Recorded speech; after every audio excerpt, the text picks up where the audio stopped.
Hello, I am Rachael Adams. I am the host of the Love Offering podcast, and today I'm thrilled to be able to do the Love Offering live today. And I was thinking as I was thinking about Cheri going to be in the seat beside me, and I was thinking about how I so wish that we had the time to have each one of you to be also in this seat, because we all have a story to tell. And I'd love to someday hear all of your stories. But today specifically, I'm honored and so happy to have my guest, Cheri Farley.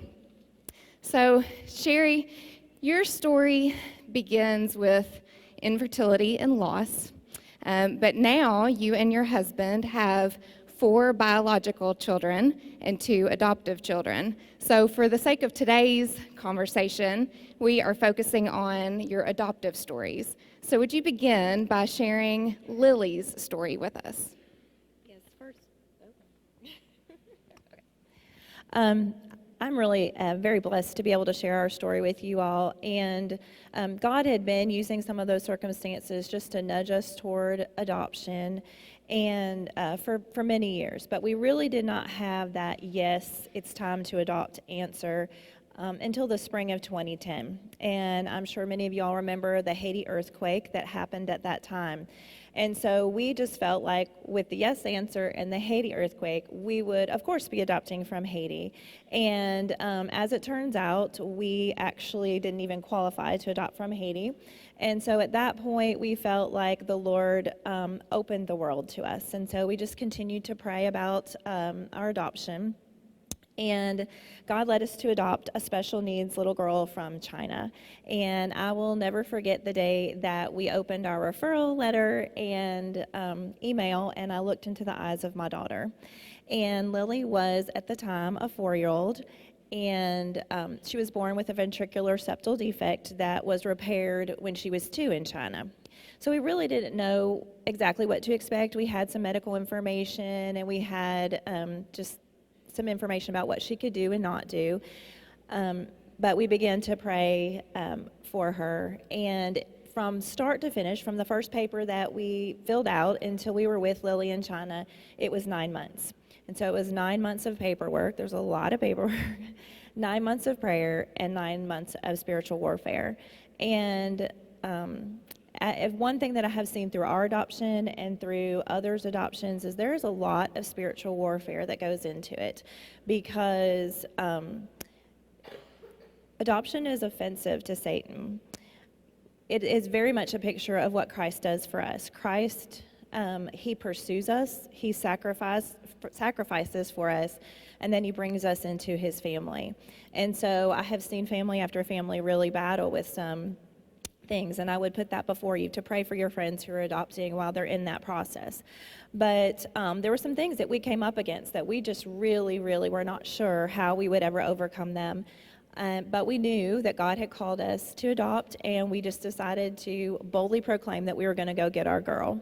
And so on March the 21st of 2011, we were in China with Lily, and she walked herself into that Chinese welfare office, and she looked right at us and she said, "Ni hao mama, ni hao baba," which means, "Hi mommy, hi daddy." And she was so brave and so beautiful. And for those months leading up to that, I had prayed over Lily's heart.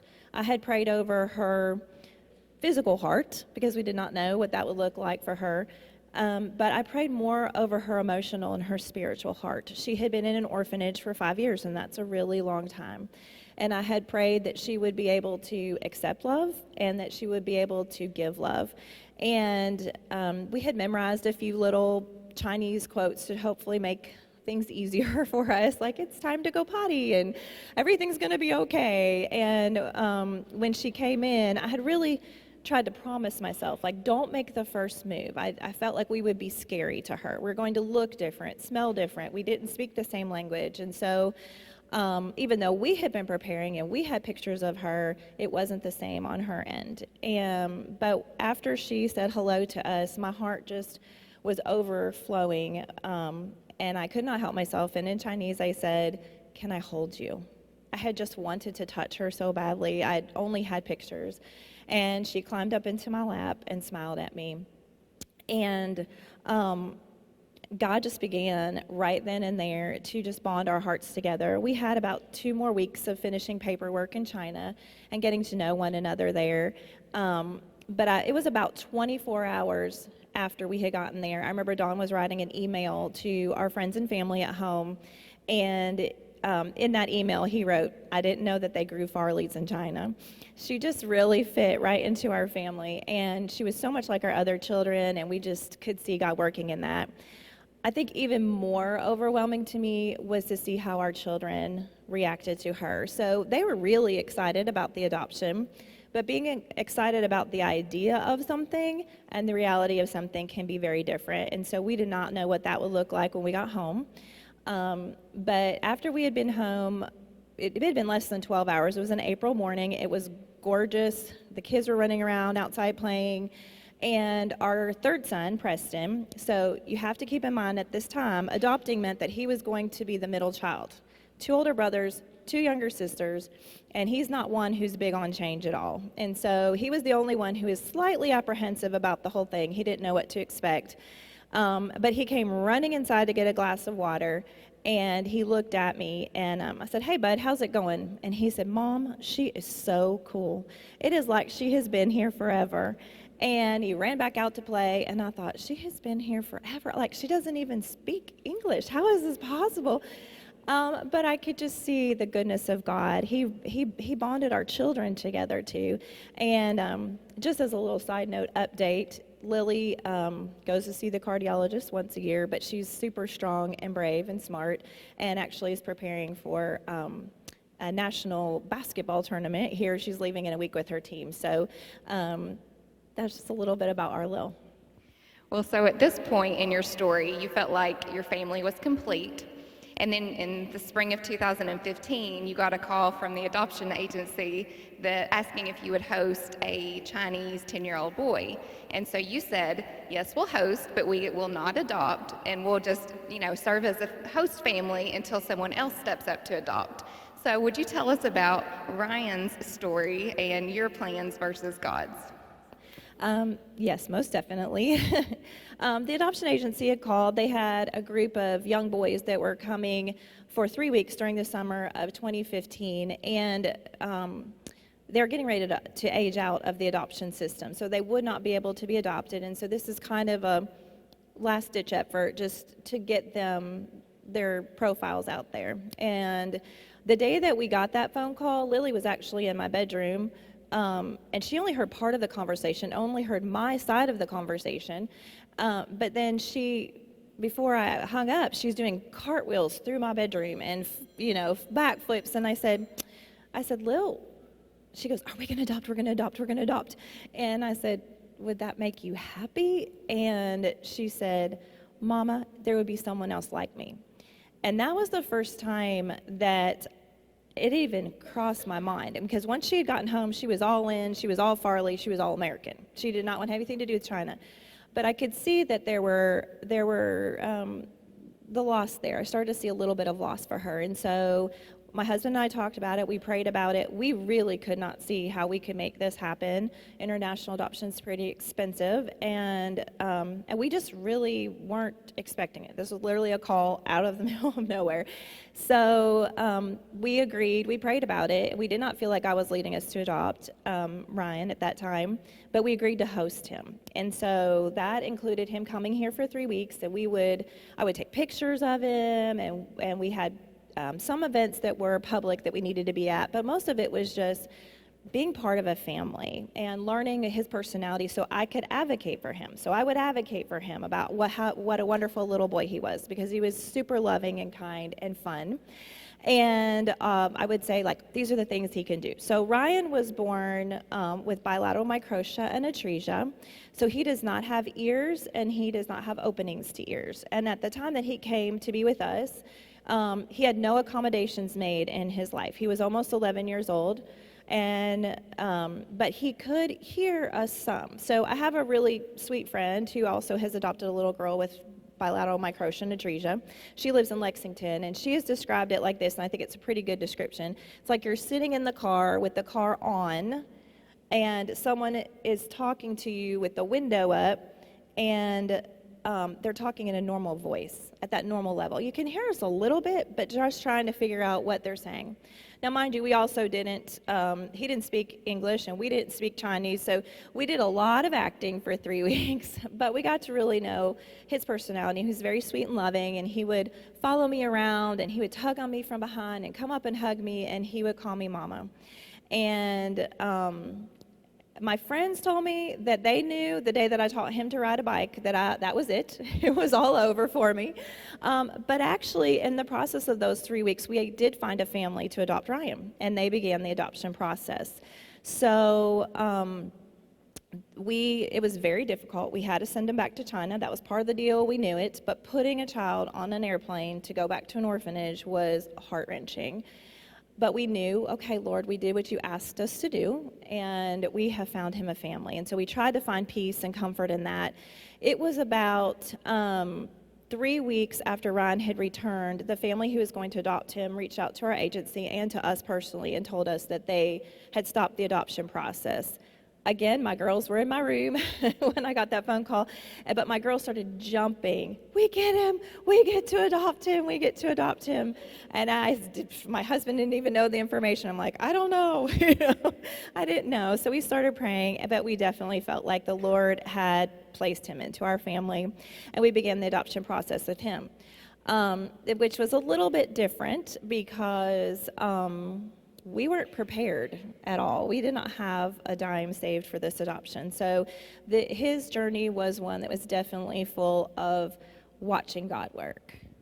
Well, so actually on that topic, you didn't know how you could handle this specific situation. And so would you speak for a moment on how you saw God's provision and how he increased your faith throughout that situation? Yeah, it really was miraculous. From start to finish, our adoption with Ryan was like $37,000.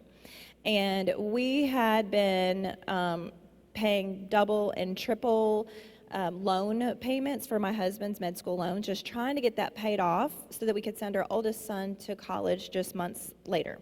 So we really couldn't figure out. We were like, we don't have any, because we've just been chucking this all away toward debt, and we didn't have anything saved up, not a dime. But we suddenly had our friends and family and our church family just coming to us and saying, we'll help you. And so one of our friends, they owned a building, which is now the Journey Church down the road. Well, that building sat empty, and they said, let's have a sale. Now, I need you all to know that I am the worst garage saler in the history of garage selling. Like, I think my stuff is nice, but I can't sell anything to the point where I've just give it all away because I can't. And we had people bring their things, help us, that we filled that building, every room.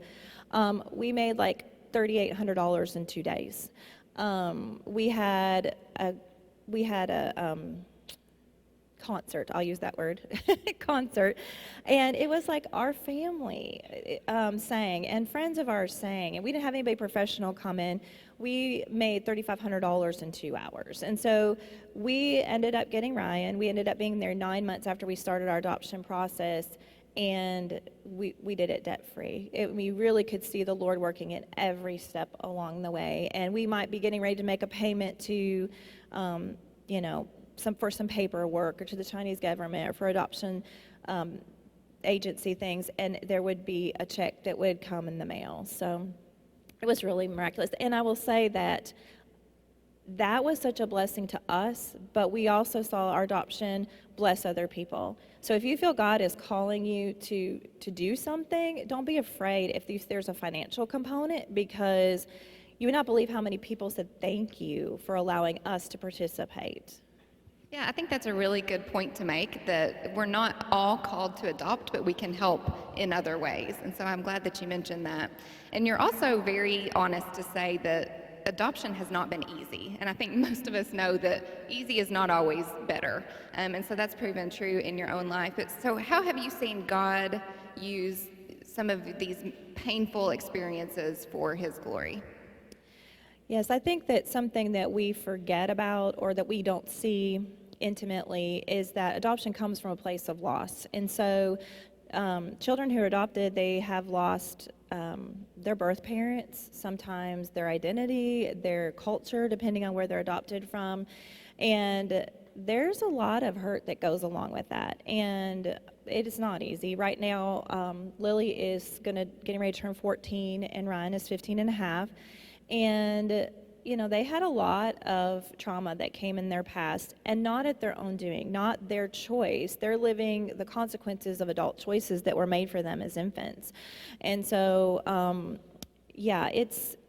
I think that the most amazing thing, I guess, is just to watch God work in their hearts. He is our great healer.